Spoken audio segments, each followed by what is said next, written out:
Γιάννης. Έχω και εγώ μία από τον Δημήτρη.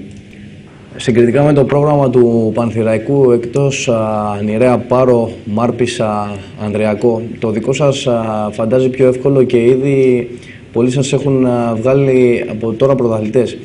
Εσείς τι έχετε να μας πείτε σχετικά με αυτό? Δεν ισχύει τίποτα τέτοιο. Για μένα αυτή τη στιγμή και οι δύο ομάδες, και ο Παναξιακός και ο Πανθηραϊκός, που ισοβαθμούν με 20 βαθμούς, έχουν τις ίδιες πιθανότητες για τον τίτλο.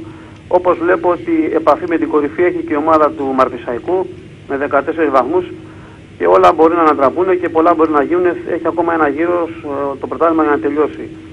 Οπότε είναι πολύ νωρίς για να χρήσουμε οποιαδήποτε ομάδα φαβορεί. Έχουμε ένα προβάδισμα απλά εμείς και η ομάδα της Σαντορίνης. Πολύ. Σπύρο. Κύριε Μεμάρογλου, αν τελικά ο Παναξιακός δεν τα καταφέρει να ανέβει, κατά πόσο θεωρείτε αποτυχία αυτό? Και αν νομίζετε ότι θα πρέπει πλέον μετά να προχωρήσει σε ριζικές αλλαγές? Ας πούμε, συζητάμε το ενδεχόμενο που τελικά ο στόχος είναι η άνοδος, αλλά τελικά κάτι γίνει και η ομάδα δεν τα καταφέρει. Το θεωρείτε καταστροφικό? Σίγουρα φέτος έχουμε το στόχο να τερματίσουμε στην κορυφή της βαθμολογίας. Δουλεύουμε σε αυτό, με αυτή τη στόχευση. Πιστεύω ότι θα καταφέρουμε να πετύχουμε το στόχο μας, είτε εύκολα είτε δύσκολα, γιατί έχουμε το κάτι παραπάνω, είμαστε καλύτεροι θεωρώ από τις υπόλοιπες ομάδες και πιστεύω ότι θα τα καταφέρουμε. Δεν μπορώ να σκεφτώ αρνητικά και να πω ότι θα γίνει σε περίπτωση που δεν καταφέρει η ομάδα. Αν δεν καταφέρει, αν θέλει την άποψή μου, η ζωή συνεχίζεται και πρέπει η ομάδα να λειτουργήσει. Δεν σημαίνει κάτι αυτό. Ωραία. Μια τελευταία έχω από τον Δημήτρη, από την Πάρο.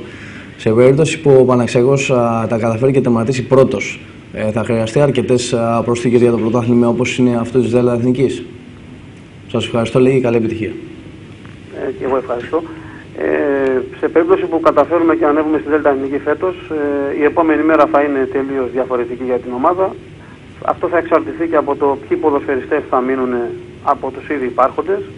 Αλλά όπως και να έχει, θα χρειαστούν σίγουρα κάποιες ενισχύσεις, τουλάχιστον 5-6 αξιόλογων ποδοσφαιριστών, για να μπορέσει η ομάδα να σταθεί με ανταγωνιστικά στο νέο πρωτάθλημα της ΔΕΛΤΑ Εθνικής, αν όλα πάνε καλά. Σπύρο, λόγος εσένα. Γιάννη, ο κύριος Μεμάρογλου είναι μια πηγή ενημέρωσης για μας. Δυστυχώς με το πρόβλημα που έχουμε σήμερα δεν μπορούμε να το κρατήσουμε πάρα πολύ. Θα θέσω την τελευταία ερώτηση. Ναι. Και θέλω να μας υποσχεθεί ότι θα είναι πάλι κοντά μας. Κύριε Μεμάρογλου, έχετε δουλέψει σε αρκετές ομάδες, από ό,τι ξέρουμε.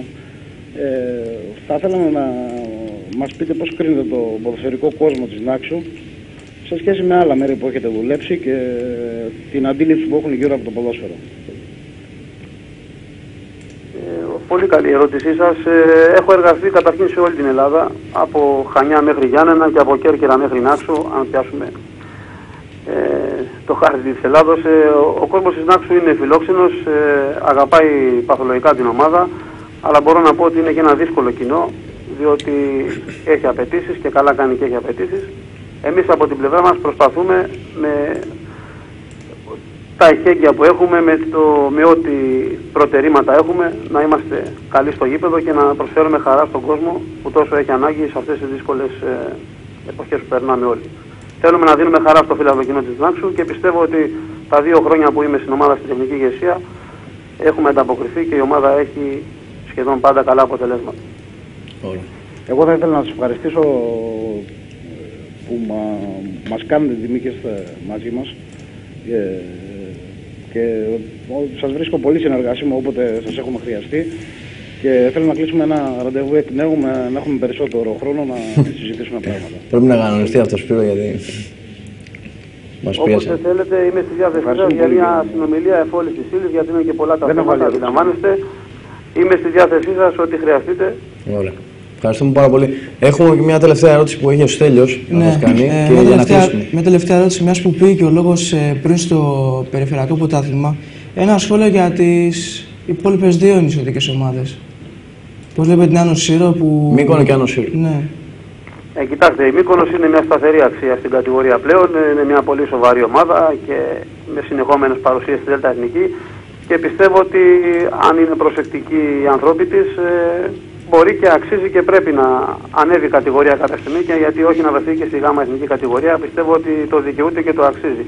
Όσον αφορά τον Άνω Σύρου, και αυτή η ομάδα φέτος ξεκίνησε καλά. Κάπου στην πορεία λίγο ήρθαν κάποια αποτελέσματα ανάποδα, αλλά πιστεύω ότι είναι μέσα στους στόχους της και εύχομαι από την ψυχή μου να πάνε καλά οι ομάδες και να έχουν πολύ καλή πορεία στη συνέχεια του μαραθωνίου εκεί στη Δέλτα Εθνική. Σας ευχαριστούμε πάρα πολύ. Είναι η τιμή μας που σας είχαμε σήμερα, έστω και λίγο.